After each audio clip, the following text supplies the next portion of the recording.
Pessoal, muito bom dia, muito bom dia. É uma satisfação imensa estar aqui com vocês numa aula que, para mim, poderia ter no programa de ensino, que é uma chamada Clube do Livro, que é foi uma atividade que nós criamos pensando justamente nesse ambiente que nós estamos vivendo de pandemia e a possibilidade de vocês conhecerem livros, conhecerem obras, que geralmente a gente não discute no programa oficial da escola, no programa oficial de literatura e tal.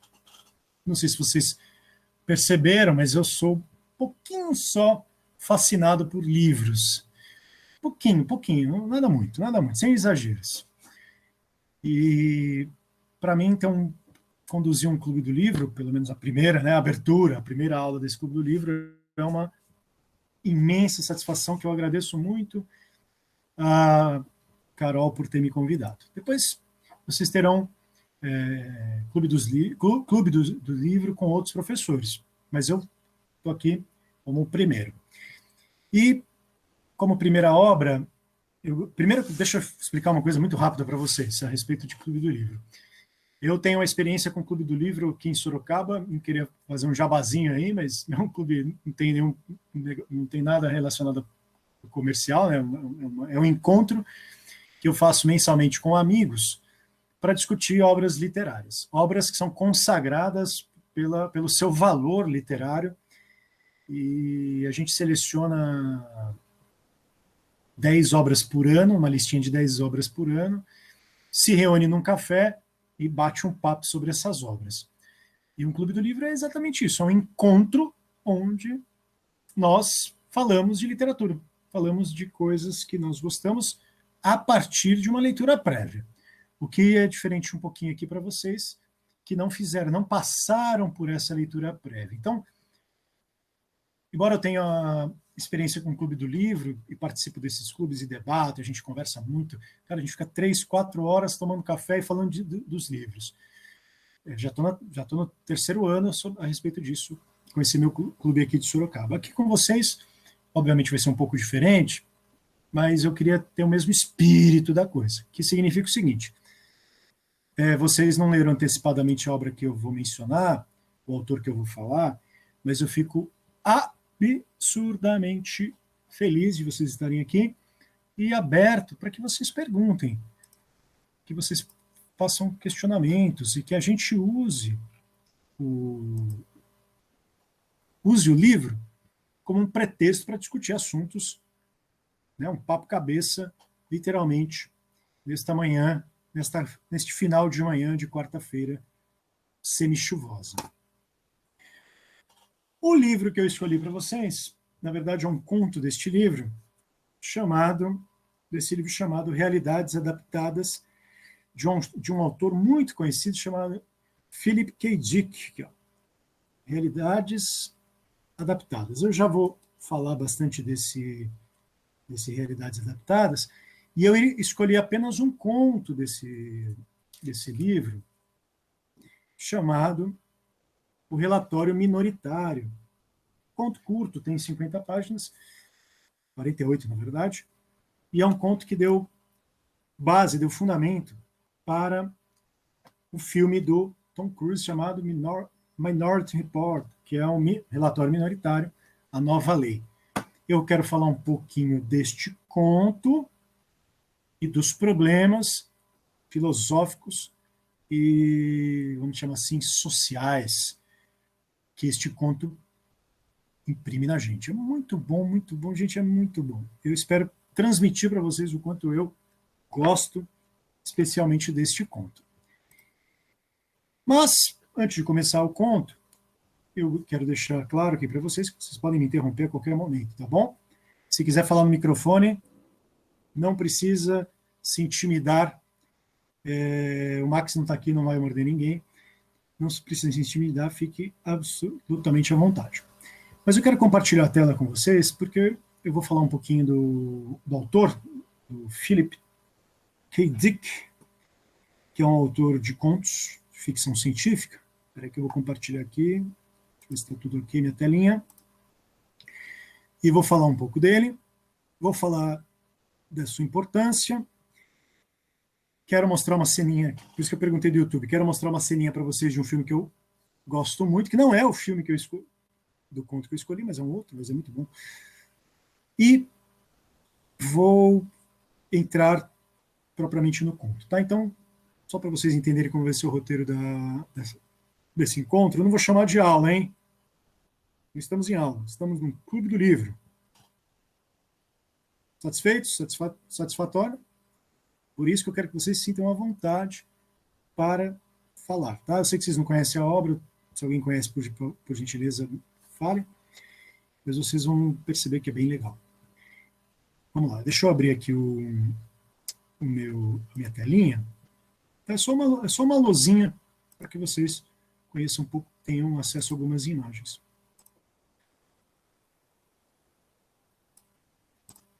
Então, esse é o nosso Clube do Livro.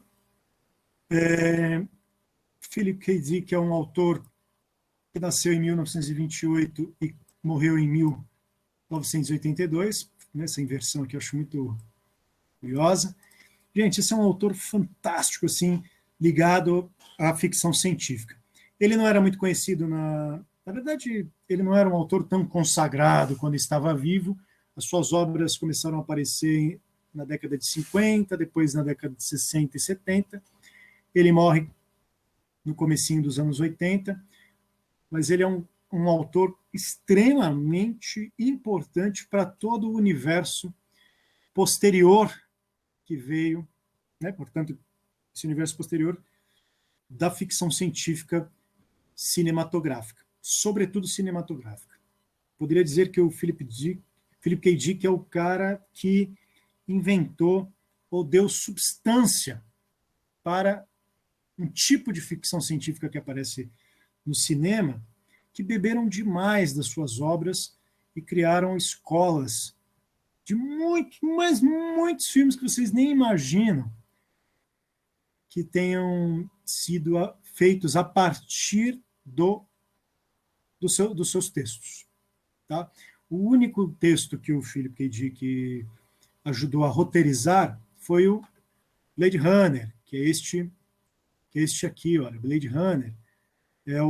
Tem esse pôster de 1982, que é um filme do grande diretor Ridley Scott, que fez vários filmes importantes, mas a sua carreira foi consagrada com Blade Runner. O roteiro do Blade Runner foi baseado num conto do Philip K. Dick, num conto não, desculpa, num livro, deixa eu terminar minha janela aqui rapidinho, neste livro aqui, do Philip K. Dick, que é um livro muito bom, chamado, o nome original do livro é Androides Sonham com Ovelhas Elétricas. O livro tem o título do livro tem essa pergunta bastante enriquecedora e bastante interessante.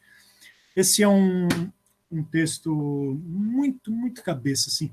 Ele é um cara que precisa identificar os androides que, né, são humanoides, mas que são androides.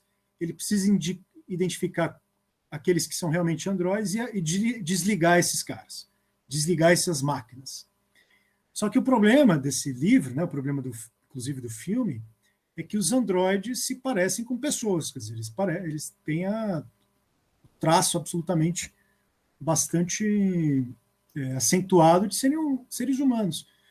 Então, como que você identificaria ou diferenciaria um androide muito bem feito, né, um androide muito bem construído, de uma pessoa real, a ponto de você desligá-la, a ponto de você eliminá-la? Para que você não elimine justamente uma pessoa.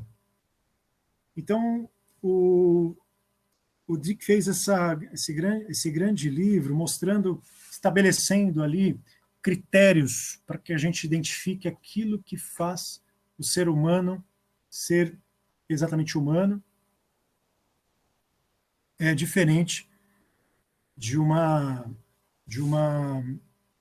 robô. enquanto algumas vidas humanas são justamente vidas parecidas com as vidas de robôs. Né? Tem uma das cenas que eu mais gosto no final desse filme do Blade Runner, uma das cenas que eu mais gosto, que é esta aqui. Eu vou mostrar para vocês, espero que vocês consigam ouvi-la. Espera aí que eu vou compartilhar, só um instantinho. Recomendo muitíssimo o livro e o filme. Esse é um dos livros que eu mais gosto dele. Eu já vou falar de outros, tá? E já vamos chegar ao conto. Mas vamos compartilhar aqui a ceninha rapidinho, só bem curtinho.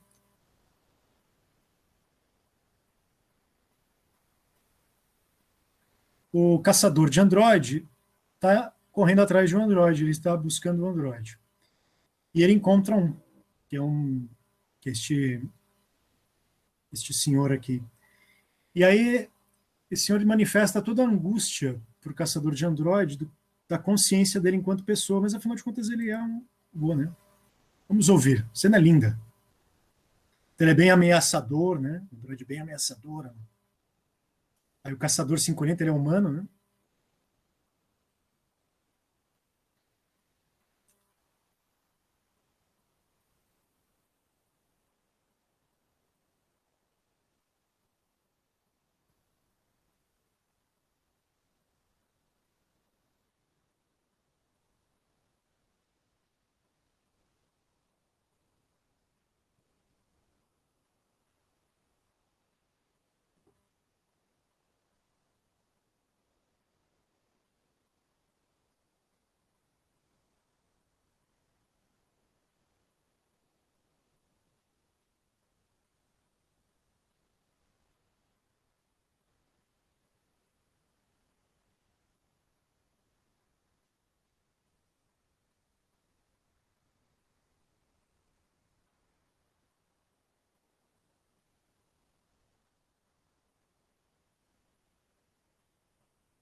Gente, essa é uma das cenas mais lindas, na minha opinião, da história do cinema de ficção científica.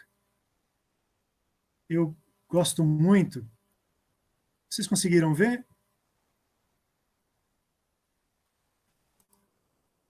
Deixa eu voltar aqui para vocês. Vocês conseguiram ver?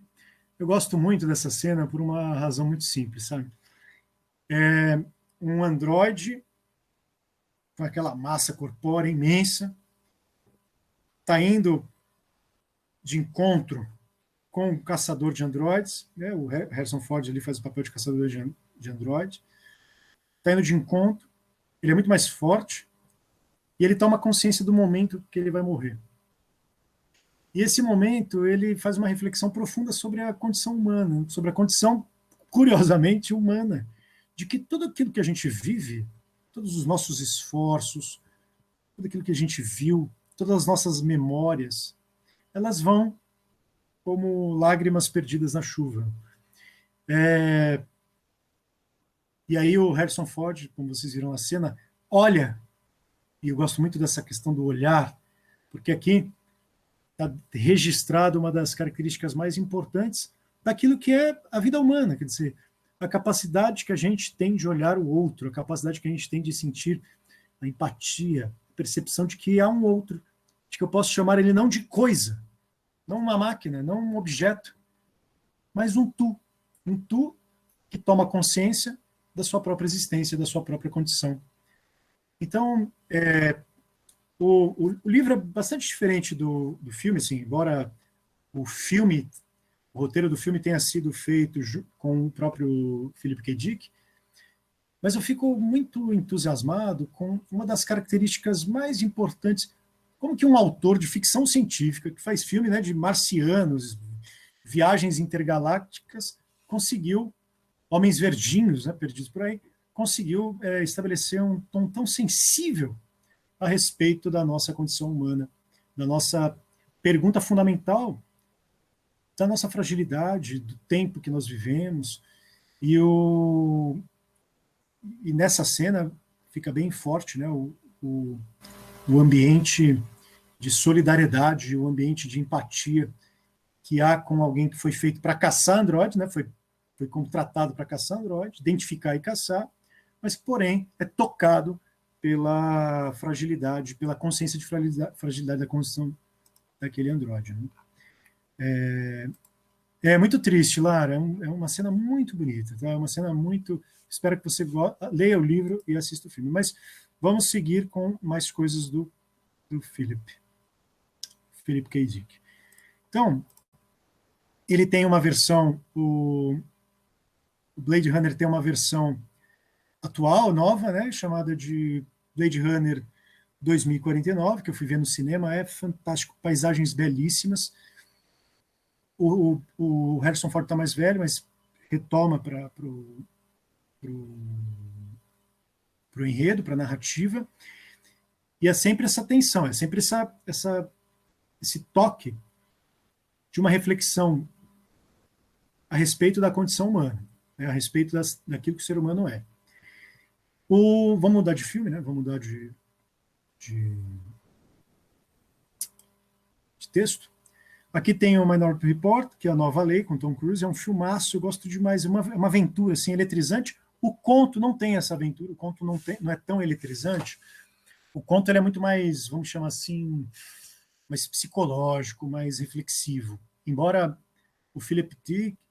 Dick tenha assumido, ou pelo menos dado o tom de muitos filmes que você tem esse caráter da perseguição, né, os seus livros, eles são facilmente roteirizados para filmes de ação em que você tem sempre alguém fugindo, sempre alguém tomando consciência de que está sendo perseguido, e ele precisa chegar no lugar, e ele toma a mão da mocinha e corre, ele é amparado. Tal. A gente já fala do Minority Report porque ele é o filme que foi adaptado. Ele é o filme que adaptou o conto do Philip K. Dick, que eu quero falar daqui a pouco. O conto ele é da década de 50. O filme ele é um filme de 2002, que eu tive a oportunidade também de ver no cinema, e eu recomendo que vocês vejam ainda esta semana. Vão adorar, um filmaço. Mas existem muitos outros filmes de ficção científica que foram adaptados para o cinema a partir da obra do Philip K. Dick, que é O Vingador do Futuro, tem uma versão nova, e a versão mais antiga do Schwarzenegger. Eu gosto muito da versão antiga do Schwarzenegger, e eu recomendo vocês assistirem as duas, porque é um baita filme de aventura também. Mas eu já falo um pouquinho dele, eu quero só lembrar que esses filmes, né, o Vingador do Futuro, ele é a adaptação de um conto chamado Lembramos para Você o Preço de Atacado. O filme conta a história, na verdade, deixa eu voltar aqui a minha imagem para vocês. O filme conta a história o conto, na verdade, conta a história de uma empresa. Você contrata essa empresa para colocar memória em você. Então ela coloca uma memória em você e você, de repente, pode ter uma memória de que é um agente em Marte, né? Sei lá, um agente do exército, da polícia, um investigador em Marte. Só que acontece o seguinte, depois que a memória é injetada na pessoa que contrata essa empresa, começa a ter um tipo de conflito interno para saber exatamente se a memória que essa empresa colocou em você é uma memória objetiva ou não. Ou como que se dá, por exemplo, o fato de que, bom, como é que eu sei que, na verdade, isso é uma memória e não é uma memória em mim? E como é que essa luta de nós termos memórias que foram injetadas em nós, mas serem tidas como memórias que são exatamente nossas, de coisas que nós vivemos efetivamente. Então começa a existir um conflito entre os personagens. Pô, mas espera aí, eu não sou alguém que está sentado numa cadeira que pediu uma empresa colocar a memória em mim. Na verdade, eu sou alguém que está vivenciando uma fuga, que está vivenciando num planeta distante uma experiência, e essa ter a memória de eu estar sentado, desculpa, de eu estar sentado na cadeira, é o que é falso. Então é um tipo de discussão sobre o que é falso e verdadeiro a respeito da memória. Vocês já devem ter acontecido isso com vocês, a respeito do sonho, né? Como é que nós, às vezes, temos experiências de sonhos e que eu, pelo menos, tenho muitas, de eu não sei direito se o sonho é ou não coisas que eu efetivamente vivi. Então, às vezes, eu tenho memória do sonho e a impressão que eu tenho é que a memória que eu tive do sonho foi a realidade, quando, na verdade, foi o sonho. E a gente fica nesse dilema entre o que é sonho e o que é realidade. Eu gostaria de dizer para vocês que toda a obra do Philip K. Dick é permeada por estes questionamentos. Tá? O tempo corre, vamos correr para a nossa próxima obra. Gente, eu gosto tanto desse autor que eu vou ficar falando para vocês o tempo todo. Tá? Na Amazon Prime, eles lançaram The Man I Castle, que é esse livro aqui. Ó. Opa! O Homem do Castelo Alto. O Homem do Castelo Alto conta a história. Gente, esse livro é fascinante. Conta a história como se tivessem sido os nazistas e os japoneses terem vencido a guerra. E aí a sociedade americana vive sob o regime nazista e sobre a disputa de o regime nazista com os japoneses, já que os nazistas e os japoneses eles eram aliados na guerra. E aí eles tentam dividir os Estados Unidos em dois grupos, e os Estados Unidos está vivenciando ali um regime totalitário nazista. É muito a Amazon. Nossa, Henrique, eu também, cara. Poxa, obrigado por compartilhar aí comigo, porque eu adoro esse tipo de coisa, cara. Eu sou absolutamente fascinado com essas distopias. O Philip K. Dick é um mestre disso, né? E ele é um mestre, Henrique, que leva a distopia a um tipo de reflexão muito perturbadora sobre o uso da tecnologia, sobre a presença das máquinas na nossa vida. No caso do Homem do Castelo Alto, que foi adaptado agora pela Amazon Prime, é muito interessante você pensar o que teria acontecido se o nazismo tivesse ganhado a guerra. Como que seria a vida seria a vida das pessoas? Ah, muito bom, Henrique. Bem lembrado, viu, cara? O George Orwell e o Aldous Huxley, eles são autores consagrados na construção desse tipo de questionamento. O George Orwell é anterior, né, ao Aldous Huxley, mas o Philip Dick foi um grande leitor desses autores, sobretudo do Admirável Mundo Novo. Ele conheceu de perto assim o debate que essas obras produziram. São boas referências, viu, Henrique? Muito bem lembrado da sua parte. Mas eu queria chegar ao nosso conto, ao nosso livro de hoje, porque eu quero colocar alguns problemas com vocês que são bem instigantes. Eu não vou falar muito aqui, mas rapidinho, olha. Outra obra que foi adaptada para a série de TV do Philip K. Dick é essa aqui, né? Ó, Os Sonhos Elétricos, que está na Amazon Prime também. Tá bom? Então, tem aí um prato cheio para vocês curtirem a pandemia. Bom, vamos lá. É o seguinte. O Realidades Adaptadas, que é o livro de hoje, que é o livro que eu escolhi, ele traz, por isso que o nome diz, né? Eu gosto muito dessa brincadeira que o editor fez, tá? O Philip K. Dick nunca lançou esse livro. Tá? Ele não escreveu esse livro, ele escreveu os contos que deram base para os filmes, e essa editora, a editora que no Brasil publica as obras do Philip K. Dick, a Aleph, organizou estes contos de obras, né, de contos que foram adaptados para o cinema. Portanto, todos esses contos aqui, os 7 contos, foram adaptados para o cinema. Lembramos para você o preço de atacado, é do Vingador do Futuro, que é aquele que fala da memória que eu discuti para vocês. A empresa vende memória.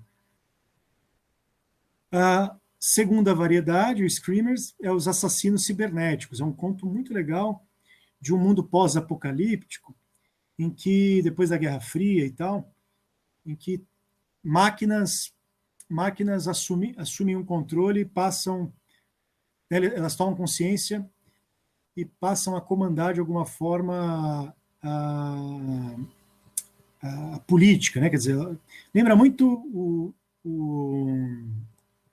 aquele filme, outro filme do Schwarzenegger, nossa, gente, chama? Nossa senhora, esqueci agora. Eu já lembro. Se alguém lembrar, por favor, me ajude. Exterminador do Futuro, né? Tem um enredo bastante diferente do Exterminador do Futuro, mas é como se as máquinas tivessem assumido o controle num mundo pós-Guerra Fria, que se torna quente, né? O Impostor, que leva exatamente este título no filme, é um cara que cria obras, falsifica obras, né? E aí ele, na verdade, foi assim que é adaptado, né? Mas ele é um médico que foi substituído por uma máquina, e você não sabe muito bem quem é o médico, quem é a máquina, enfim.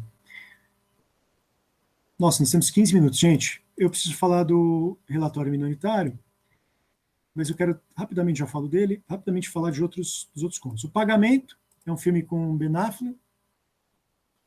O Ben Affleck, ele tem a memória apagada e o filme ele fica lembrando de ele é um agente que de repente teve a memória apagada e você começa vivenciando o filme com ele tentando descobrir o que aconteceu com ele.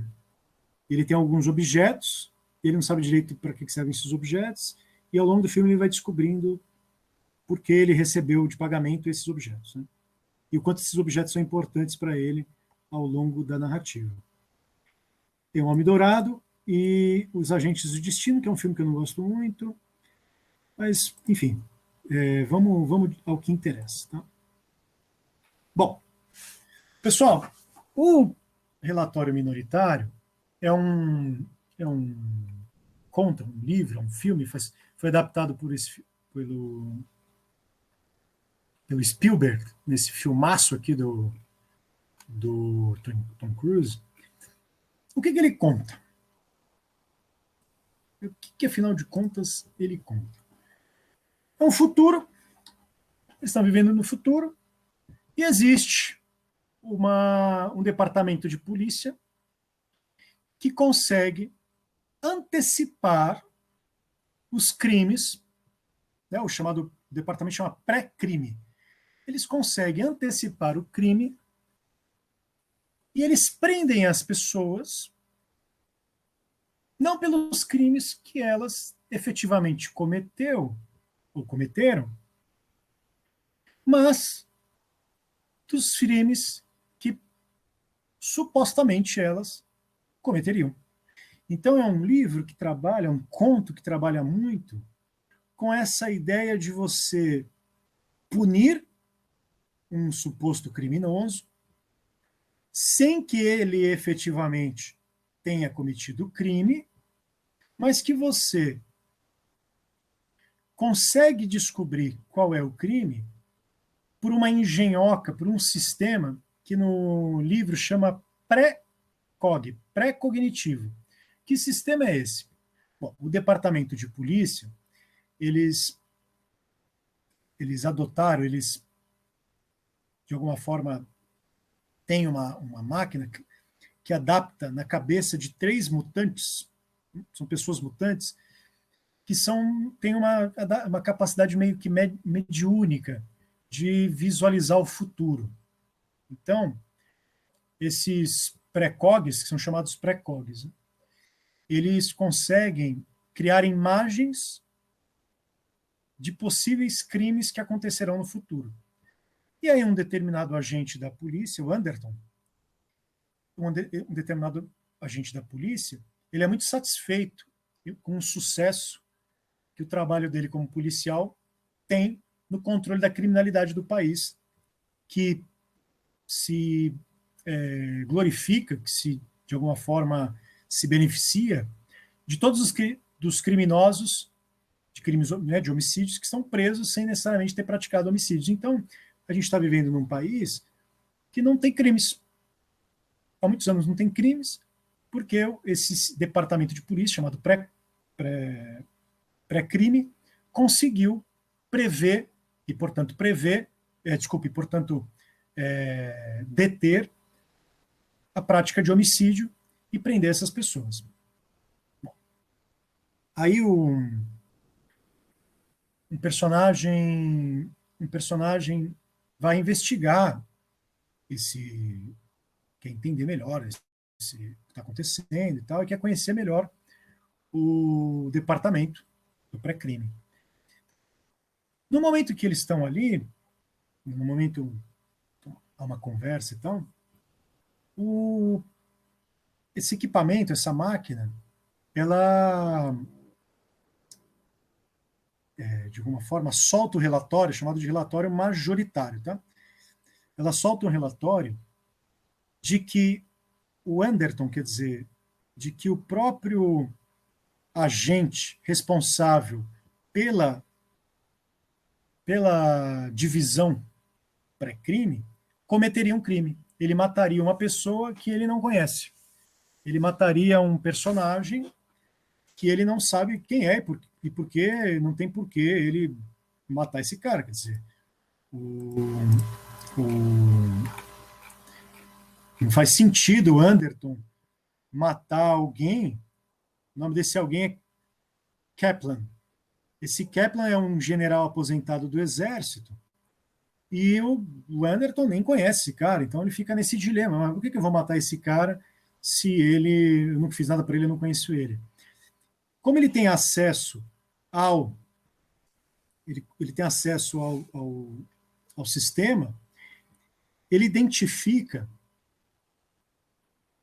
na verdade, uma avaria, chamada avaria no sistema, que eles vão batizar de relatório minoritário. Tá? Eles vão batizar de relatório, por isso o texto conto chama relatório minoritário, que significa o seguinte: os três precogs, né, os três personagens mutantes que estão lá numa banheira com seu cérebro conectado a essa máquina, cada um deles emite um sinal de um evento do futuro. Então, emite uma imagem do futuro. O que o departamento faz? Ele pega essa imagem do futuro, cada relatório que é gerado, e gera um relatório majoritário. Só que o relatório majoritário criado para indicar e denunciar o Anderton, ele tem uma falha, porque um dos precogs gerou um relatório diferente. Isso desencadeou uma série de eventos que também vão criar outros relatórios minoritários em cada um dos precogs. São três, né? Eles têm que fazer um denominador comum, criar um relatório majoritário.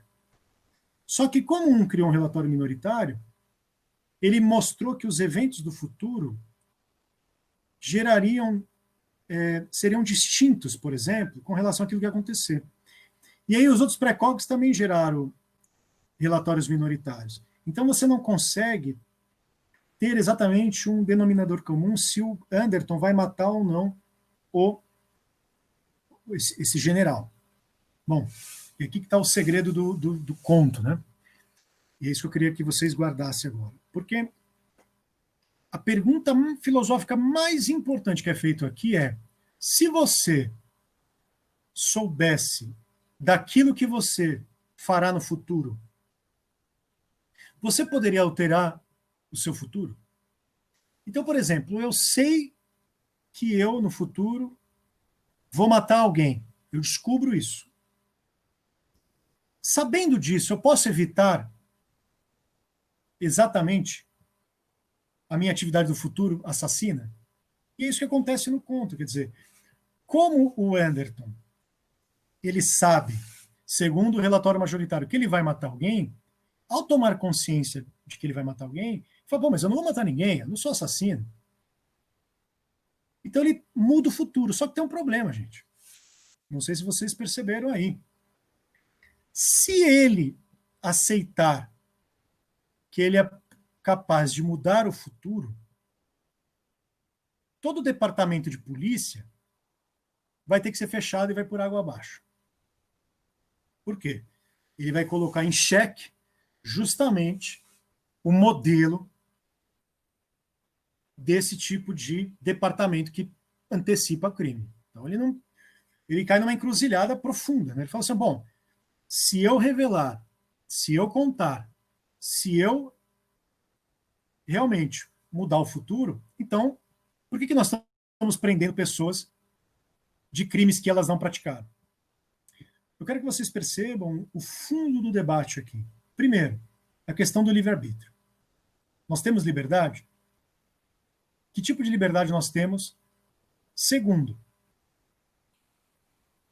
um departamento de polícia poderia te condenar por um crime que você não cometeu, mesmo sabendo que no futuro possivelmente você venha cometer esse crime? Percebam a dinâmica? Percebam como esse conto ele enriquece o nosso debate sobre aquilo que é justiça, sobre aquilo que é liberdade, sobre aquilo que é livre-arbítrio. Tudo bem que o jeito que eu contei aqui para vocês não trata da empolgação que esse conto traz, né? Quer dizer, eu não vou dar spoilers aqui das coisas que acontecem, mas eu queria que vocês percebessem o pano de fundo da discussão. Percebe? É um conto policial de ficção científica, super gostoso de ler, mas que faz uma reflexão muito profunda sobre a liberdade humana. Lara, tem o filme, que é o filme do Tom Cruise, e tem o livro. Tá? O filme foi baseado no conto. O filme foi baseado no conto. Como você sabe, né, todo filme baseado em conto tem as suas adaptações. Por exemplo, o agente da polícia, o Anderton, que no filme é o Tom Cruise, no livro ele não é nem o Tom Cruise, né? Ele é um gordinho, baixinho, assim, rechonchudo, tal, careca. Enquanto que no filme do Tom Cruise ele é o Tom Cruise, quer dizer, ele é um agente bonitão e tal. Existem grandes mudanças, mas eu quero que vocês guardem esse dilema sobre a liberdade. Quer dizer, um conto de ficção científica, super simples, super gostoso de ler, traz uma reflexão profunda, primeiro, sobre a liberdade humana. A nossa vida é, afinal de contas, pré-determinada, ou nós podemos tomar decisões a respeito daquilo que nós somos? Se nós podemos tomar as decisões a respeito daquilo que nós somos, e um sistema de governo cria a possibilidade de antecipar seus passos, ele pode te condenar por antecipação de um crime que você não cometeu? Eu não quero fazer nenhum tipo de lobby aqui a respeito disso, mas veja que reflexão importante e quando surgiu a lei seca, a respeito de dirigir, né, você tomar um gole de vinho, uma garrafa de vinho e pegar o carro. Hoje no Brasil, se você for pego, mesmo tendo tomado um gole de vinho, isso é considerado crime, né? É uma infração gravíssima, tem uma multa pesadíssima, mas é o seguinte, tomar um gole de vinho e pegar o carro não necessariamente é crime. Mas por que crime? Porque você pode gerar um acidente. Mas, bom, como assim eu posso gerar um acidente? Eu gerei um acidente? Não gerou um acidente. Então você cria uma discussão muito profunda aqui sobre a possibilidade de ter crime sem vítima. Quer dizer, é possível ter... Se o crime ele é sempre uma infração ele é uma infração que diz respeito ao quê? Tudo bem? Quer dizer, percebem como é uma... A gente pode fazer uma discussão sobre a característica das instituições, falávamos da instituição humana, das instituições de controle humano. Eu não sei se vocês viram essa semana, por causa da pandemia, mas agora colocaram um sistema que identifica se você está com febre ou não. Eu não sei exatamente que lugar foi, mas as câmeras conseguem, por infravermelho, saber se você está com febre ou não. Ora, se você está com febre, qual a atitude que tem que ser com você? Separar você da sociedade? Mas que tipo de coisa que você fez para se separar da sociedade? Então, são esses dilemas institucionais que o livro, que o conto do Philip K. Dick gera. A Lara fez uma pergunta aqui. Ó. Se você parar para pensar, os policiais poderiam estar prendendo pessoas por acharem que elas iam cometer algum crime, quando na verdade poderia acontecer alguma variável e essa pessoa não cometer o crime. Exatamente, exatamente. E aí, Lara, para a gente ir encerrando, a pergunta que fica é, olha, se... Essa é a pergunta do conto, tá? Eu não vou dar spoiler aqui, mas se ele se entregar, se ele falar, eu não cometi crime nenhum, tá aqui, ó, o relatório minoritário, todo o departamento de justiça cai por terra. Agora, se ele se entregar, se ele falar, não, eu cometi um crime, tá aqui o crime, ó, e mata alguém, percebe? Ele toma consciência de que ele praticaria um crime, então ele vai lá e pratica o crime, mas não porque ele supostamente praticaria, mas porque ele foi antecipado de que ele praticaria esse crime. E ele vai lá e mata a pessoa só para garantir a sobrevivência do departamento de polícia. Pegou? Pegou mais ou menos o que acontece aqui? Então, no conto, fica uma tensão. Se ele se entrega, poxa, vou matar mesmo, né? Não, mas eu não vou matar ninguém. Eu nunca matei ninguém, por que eu vou matar esse cara? Pô, mas se eu dizer que eu nunca vou matar ninguém, o departamento fecha. Foi por água abaixo. Quer saber? E se eu matar alguém? E se eu matar esse cara que estão me dizendo que eu ia matar? Bom, portanto, o departamento continua executando com justiça aquilo que ele faz. Pessoal, eu sei que eu falo muito rápido, né? Vocês conseguiram acompanhar? Ficaram com vontade de ler o livro? Tá aqui, ó. Realidades Adaptadas, Philip K. Dick. E a capa é assim, na verdade, não?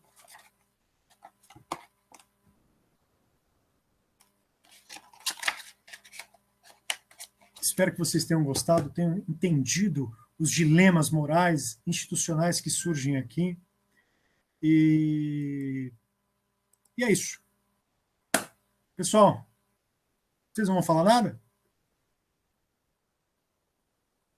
Ô, Lara, muito obrigado. Por isso, Lara, o nosso debate sobre a água foi bastante providencial aqui, hein? Como é que eu sei que você bebeu água ou não? Vamos ver a pergunta da Lara. Além disso, tem um outro dilema, tipo, como o policial pode pensar?